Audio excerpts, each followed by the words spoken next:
My name is Ivy Langford. I'm 35 years old, and I've spent the last 12 years saving animals that couldn't say thank you. I don't wear a white coat like my father hoped, not the kind with hospital corridors and stethoscopes. Mine has fur on it, and sometimes teeth marks. I'm a veterinarian. The dinner invitation came on a Tuesday, handwritten, folded neatly inside a blue envelope with a wax seal, as if they were inviting me to a gala, not a guilt trip. My mother's handwriting hadn't changed. Neither had her tone. "We'd love to have you over this Sunday. Just family. Hope you're free. Just family." That phrase always carried conditions. It meant Sarah, my younger brother, would be there. It meant Dad would be at the head of the table. And it meant I was expected to play the part I never quite fit into. I hadn't been back to that house in months. Not since I declined to co-sign a $60,000 loan for Sarah's fourth business idea. Something about a mobile coffee truck with zero experience and a 5-star interior budget. Dad said I was being unyielding. Mom said I was forgetting where I came from, but I hadn't forgotten. I remembered it too well. I almost didn't go. But something about the timing and the silence that followed the invitation felt calculated. Like they weren't asking me to dinner. They were asking me to sit at a verdict. So I went. Not in scrubs, not in designer heels. I wore dark jeans, a neutral sweater, and a leather bag still dusted with hay from that morning's goat surgery. Their house hadn't changed. Still too big. Still too quiet in the wrong ways. Sarah's new Tesla was already in the driveway. Dad's Lexus parked perfectly beside it.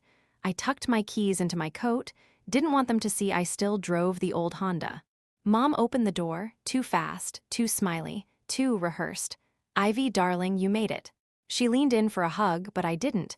Something in her perfume smelled like tension. The kind that sticks. The kind that knows what's coming. Everyone's waiting. I stepped inside, and I already knew this wasn't about dinner. This was about power. And they thought I didn't have any. But they were wrong. Very, very wrong. The dining room smelled like rosemary and roasted lamb. Mom always used rosemary when she wanted things to feel special. Or staged. The table was set with polished silver and folded napkins, not the mismatched ones we grew up with. There were name cards. As if this was a wedding reception instead of a family meal. Mine just said Ivy.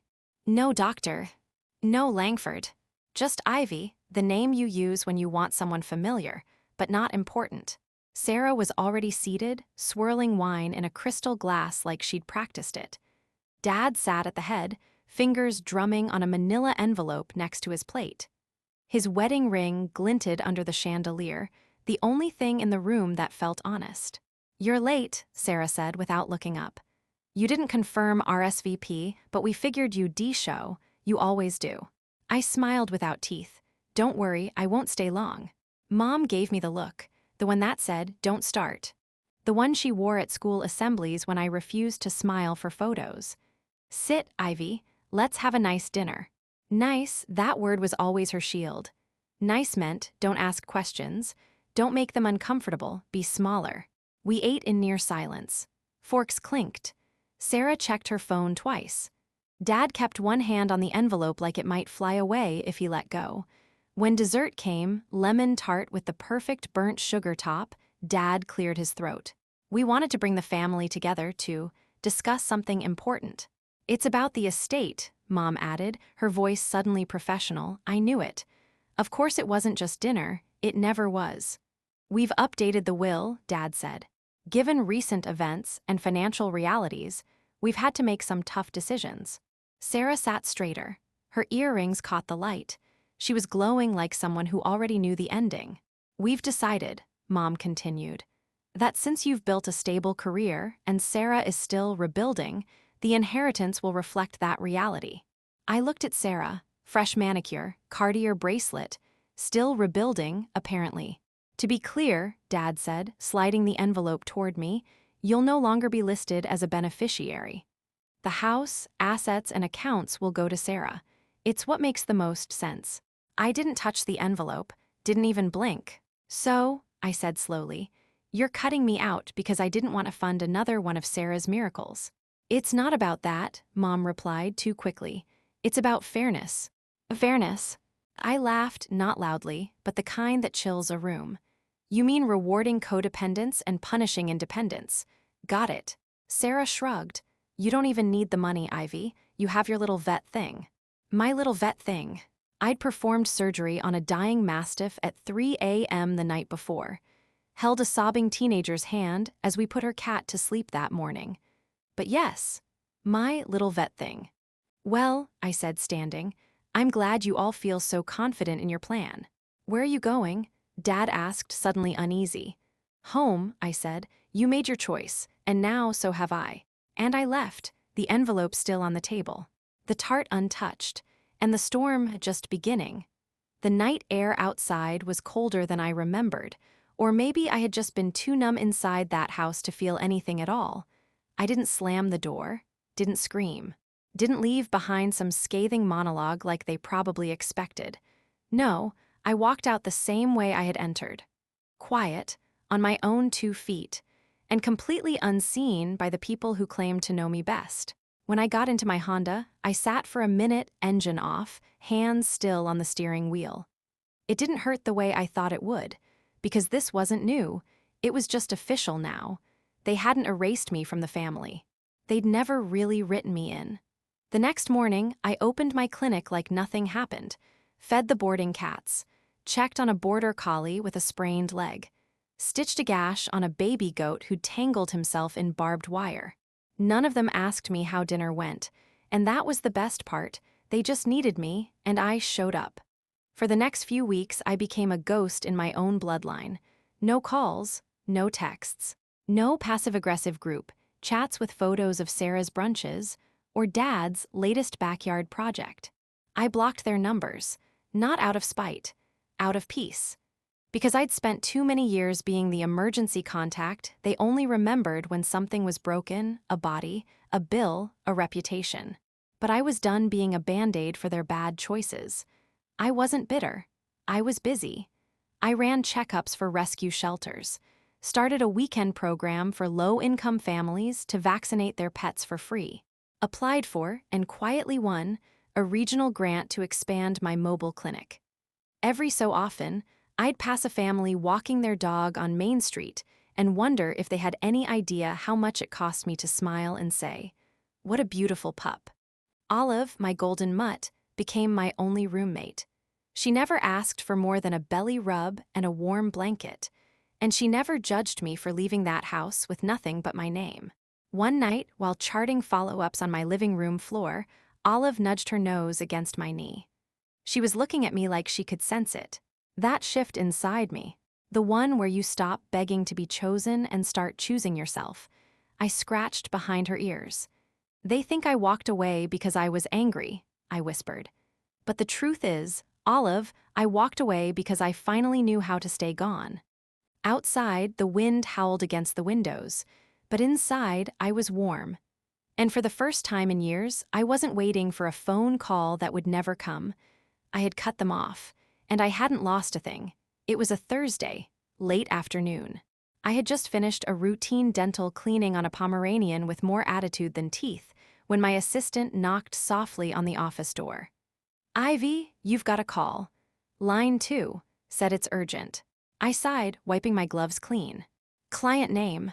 She hesitated. "Your father." I froze, not because I was shocked, but because I had almost forgotten what that word sounded like in my world. It hadn't existed for months, maybe longer. I picked up the line. Didn't say a word, just waited. "Ivy." His voice was rushed. Shaken. "Something's wrong with Bentley. He collapsed. He's not moving." Bentley, the family's prized English bulldog. Purebred, cushioned in memory foam. Fed organic duck and cod liver pâté, more photographed than I'd ever been in that house. He was fine this morning. Then he started shaking, frothing. I don't know what to do. His voice cracked. And for the first time in years, I heard something real behind it. Not authority, not disappointment. Panic. "Where are you now?" I asked. "Home. We didn't know where else to go." "The emergency clinic said the wait is over 3 hours. He paused, swallowed pride. "Please, Ivy, he's not just a dog, he's family." I should have said no. I had every reason to. But my hands were already reaching for my keys. Because while they had disinherited me from their bloodline, they could never unmake who I was. 20 minutes later, I pulled into their driveway, same manicured hedges, same red brick facade. Only this time, they weren't the ones in control. Mom met me at the door, red-eyed and breathless. "He's in the kitchen. He won't move. He's gasping. Ivy, please." I didn't hug her, didn't speak. I just walked past, toolkit in hand. Bentley lay on the cool tile, belly heaving, gums pale. His eyes rolled back every few seconds like waves crashing against an invisible shore. I knelt down, felt for a pulse. Rapid, irregular. Classic heat stroke, possibly seizure-induced collapse. "I need cold compresses, a fan, and towels. Now," I said, "and clear this space, you're crowding him." No one argued. Not even Sarah, who peeked in from the hallway, mascara streaking down her face like regret. I worked in silence. Focused. Bentley's body cooled under my hands, but I knew it wasn't enough. "He needs fluid support. And anticonvulsants. I'm taking him to my clinic." Dad finally spoke. "Can I ride with you?" I looked at him. His suit jacket was wrinkled, his hair disheveled, he looked small. "No," I said, "but you'll get a call when I stabilize him." Then I picked up Bentley, towel-wrapped and trembling, and walked out the front door without a single backward glance. I wasn't doing this for them. I was doing it for Bentley, the only one in that house who had ever greeted me without judgment. And this time, I was the one they had to wait for. The clinic was quiet. The kind of quiet only found in places where life hangs in delicate balance. I unlocked the back door with one hand, the other cradling Bentley like a newborn. He whimpered once, then went limp again. "Hang on, big guy," I murmured. "You're not checking out today." Within minutes, I had him on the exam table. IV line, cooling pad, oxygen mask. My assistant Hannah didn't ask questions, she just moved. Seizure onset. Likely heat-related. Family claims sudden collapse, no prior symptoms. And the family. "Irrelevant," I said. "Treat the dog." We worked like clockwork. Bentley's vitals began to stabilize. His pulse slowed from frantic to firm. His gums regained a blush of color. By hour 3, his eyes opened. Glassy, confused. But present, I exhaled for the first time all day. The kind of breath that carries more than air, it carries proof. That you did it. That you still have it. That you never needed their validation to be extraordinary. I called the house. Dad picked up after 2 rings. "How is he?" "Alive, recovering. You can see him in the morning." "Ivy, thank you." I didn't respond. Not out of cruelty, but because I was still wearing gloves soaked in someone else's emergency. This wasn't a family reunion. It was a professional triumph. And he wasn't my father tonight. He was just another client who'd almost lost what he loved most. The next morning they came, all of them. Mom holding a Tupperware container of homemade scones, as if sugar and flour could cover years of erasure. Sarah in oversized sunglasses and regret tucked behind her lip gloss. And Dad, empty-handed, eyes sunken, voice too soft for the man I remembered. They found Bentley sitting up, tongue out, tail twitching weakly. "You're a miracle worker," Mom said. "I'm a vet," I replied. "I studied, I trained, I worked." "That's not a miracle, that's muscle memory." Dad stepped forward. We didn't know who else to call. "You knew," I said quietly. "You just hoped you'd never have to." Sarah kneeled next to Bentley, stroking his wrinkled face. "Thank you," she said. "He's the only one in the house who ever liked me," I said. Funny how I turned out to be his only shot at survival. The room fell silent, a silence I had long grown comfortable inside. I removed my gloves, tossed them in the bin. "He'll need follow-up care, twice a week for the next month, and dietary changes, which means no more beef sliders from the grill, Dad." He looked down, nodded, suddenly obedient. And just like that, they saw it. Not just the dog, not just the clinic, but me, who I had become, without them, without their money, without their permission. They didn't apologize, not then, but they didn't need to. Because for the first time in years, I wasn't the daughter who disappointed them. I was the woman who saved the one creature they couldn't afford to lose, and they knew. If I could bring Bentley back from the brink, I didn't need a single cent of their approval. I was finishing the last of Bentley's chart notes when the office door creaked open. Dad stood there, not looming, not demanding, just waiting. He held his cap in his hands like it was a confession. "Ivy," he said quietly, "do you have a minute?" I didn't look up. This is a workplace. If you're here for medical advice, I bill by the quarter hour. He managed a tight, embarrassed smile. "This isn't about Bentley, not exactly." I closed the file, finally looked up, "Then speak." He stepped forward but didn't sit. Didn't relax. The man who once held dominion over the dinner table now looked like a student called into the principal's office. "What you did yesterday, we'll never forget it. He's everything to us." "I noticed," I said flatly. "More than I ever was." He winced. "We were wrong about the will, about you. Sarah and I, your mother, we'd like to make things right." I leaned back in my chair, still not blinking. "Define right." He cleared his throat, caught off guard. "Restore your share, equalize the estate. And," he hesitated, "we'd like you to come home more often, for dinners, holidays, if you're willing." Now I stood, slowly, deliberately walked around the desk, stopped just short of him. "You want me to come home because I saved your dog." "That's not fair," he said quickly. "No, what's not fair is how many times I walked into that house and still left feeling like a visitor." He opened his mouth, but I raised a hand. "So here's what's going to happen." I pointed to the wall behind him, where a clipboard hung beneath the words, "Client Agreements." "You're going to sign a contract, not legal, emotional." I picked up a sheet of paper I had printed that morning, slid it across the desk. "Langford Family Terms of Engagement. Sarah gets a full-time job within 30 days. No more loans, no more startup ideas funded by guilt. Mom and Dad enroll in bi-weekly family therapy, minimum 6 months. No more guilt tripping me for my career, my choices, or my boundaries. And the will, tear it up. Build a trust instead. One that no one can manipulate in a moment of pettiness. If you want access to me, my time, my energy, my name, you play by my rules now." He looked down at the document, read every line, didn't argue, didn't laugh. He just took the pen from the desk cup and signed. When he looked up, I saw it. Not defeat, not shame, but something closer to realization. Like he was finally seeing me not as the daughter who disappointed him, but as the woman he could no longer control. "Will Bentley be okay?" he asked, voice soft. "If you follow instructions," I said, "and stop feeding him leftovers." He nodded, opened the door, paused. "Ivy." "Yes." "We'll be at therapy this Thursday, noon sharp." Then he walked out, and I smiled, not because I had won, but because I had rewritten the rules. The clinic was quiet again. Bentley had been discharged 2 days ago. Stable, alert, prescribed a bland diet and strict leash rest, neither of which Sarah was likely to follow, but that was no longer my concern. I was restocking medical tape when my phone rang. Private number. I almost let it go to voicemail, but something told me to answer.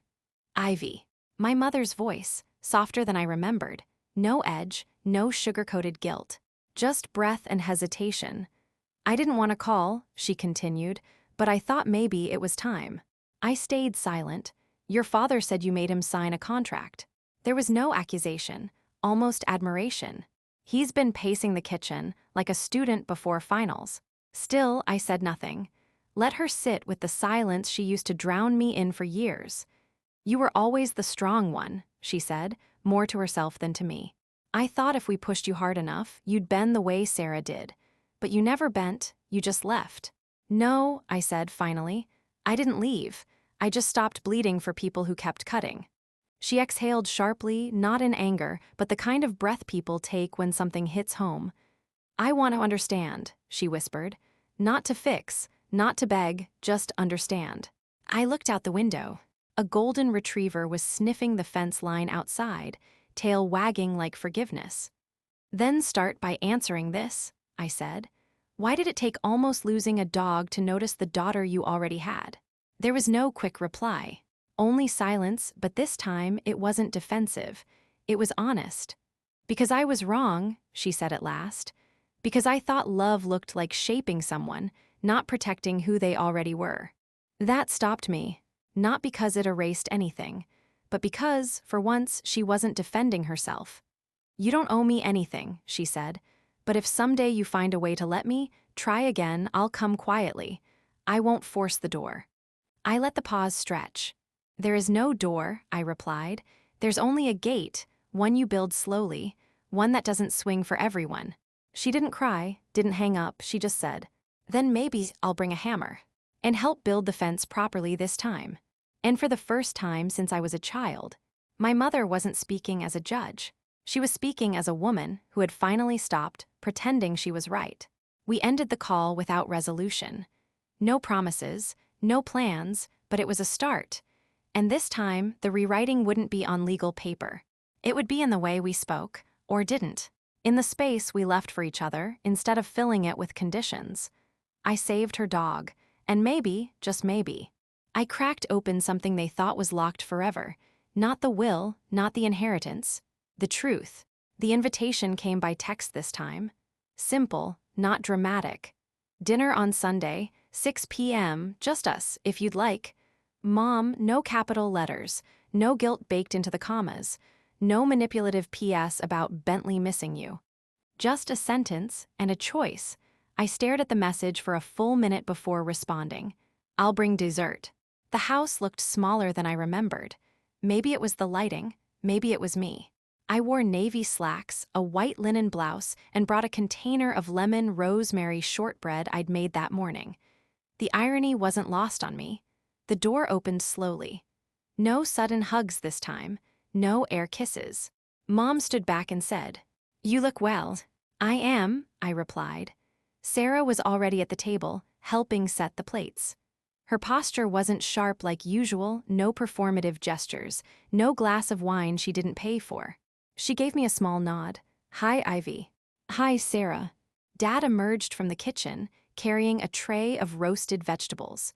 He wore an apron.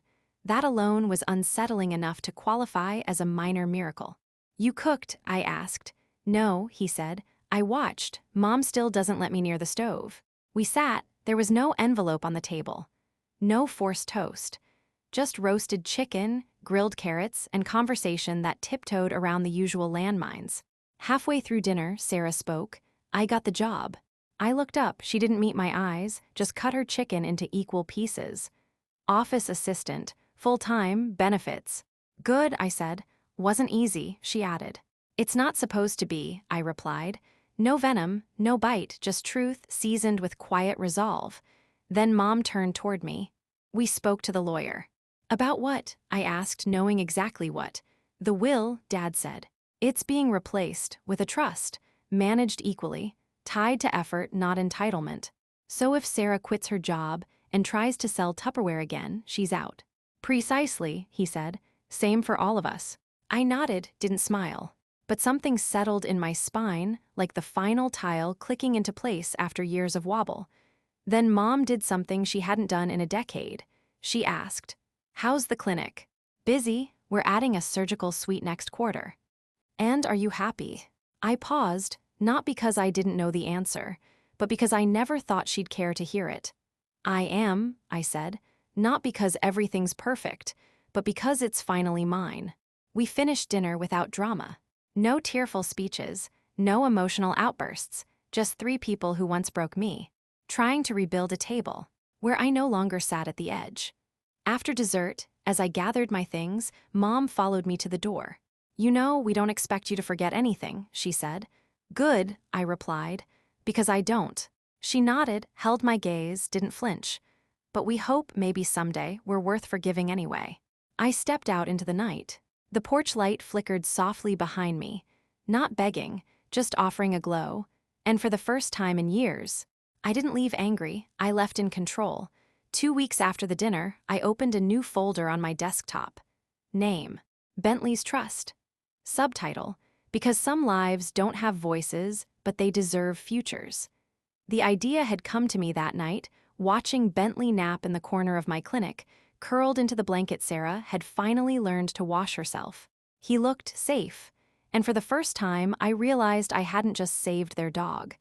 I had saved the only connection in that family that was ever truly unconditional. So I made a decision. Not to forgive, not to forget, but to redirect. Bentley's Trust became a micro-grant fund, $150,000 from my own savings. No press release, no tax-deductible banners, just a simple goal. Fund emergency veterinary care for low-income families and the elderly. No one would lose their pet because of a bill. The application was 2 pages. No essays, no humiliating paperwork, just proof of need and love. I partnered with 3 clinics in the region, taught them how to screen without judgment, trained their receptionists to speak with warmth instead of bureaucracy. And then I sat back and watched the quiet magic unfold. There was Ms. Eleanor, 76 years old, who brought in her tabby, Murphy, wrapped in a baby blanket. "I was going to let him go," she whispered. "I couldn't afford the surgery. But then your nurse told me Bentley's Trust is covering it." She cried in the parking lot, not because she was sad, but because someone believed her cat was worth saving. Then came Travis, 24, working 3 jobs, who carried his limping pit bull into the clinic with a look of despair so raw it made my chest ache. We fixed the dislocated hip. No billing, no lectures. He returned a week later with a handwritten thank you card and a bag of fresh peaches. "It's all I have," he said, "but I figured someone like you probably plants things too." He wasn't wrong. The fund began to grow. Former clients started donating. Even Sarah pitched in. Quietly. An auto debit of $20 a month from her new paycheck. She didn't mention it. I didn't bring it up. But I noticed. One afternoon, Dad emailed, "Would you be open to having Bentley's Trust mentioned in our neighborhood newsletter? I think people here should know what you've built." I replied, "Let them notice the results, not the name behind it." Because that was the thing about legacy. If it's real, it doesn't need a spotlight. It spreads by roots, not resumes. One morning, while watering the basil by my clinic window, I looked out and saw a teenage girl holding a rabbit in a shoebox. She waited by the door, didn't ring the bell, just stood. I stepped outside. "Hi there, what's her name?" "Machi," she said. She stopped eating. "I don't have money, but I heard about you." I knelt to her level. "Well, good news. Machi has a full ride today." The girl blinked. "You mean like free?" "No," I smiled. "It's already paid for, by someone who once got saved by a dog named Bentley." And in that moment, I knew. The legacy I chose wasn't about inheritance. It was about interruption. Breaking the cycle of silence, shame, and selfishness. With a scalpel, a form, or just a full belly for something small and afraid. It was a Sunday, late afternoon. The light outside was the kind that makes you pause mid-task, just to watch how it spills across the countertop.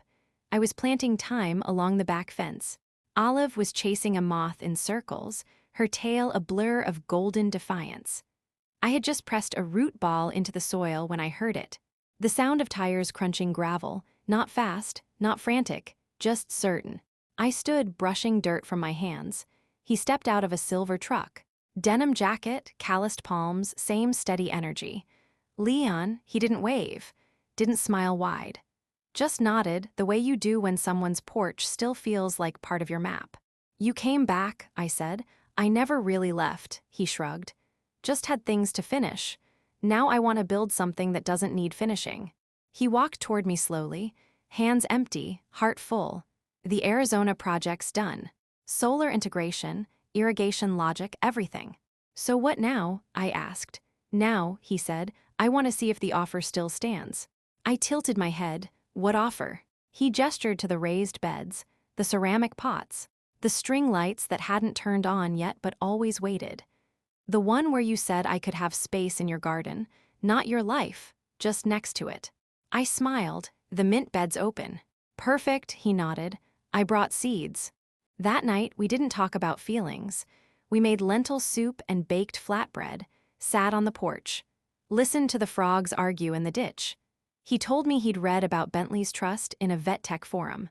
Didn't say, "I'm proud of you." Just said, "That's the most Ivy solution I've ever seen." And I knew what he meant. Kind, quiet, unmistakably mine. After dinner, he pulled a small wooden box from his bag, worn edges, no ribbon. Inside, a ring, carved from walnut, simple, smooth, imperfect.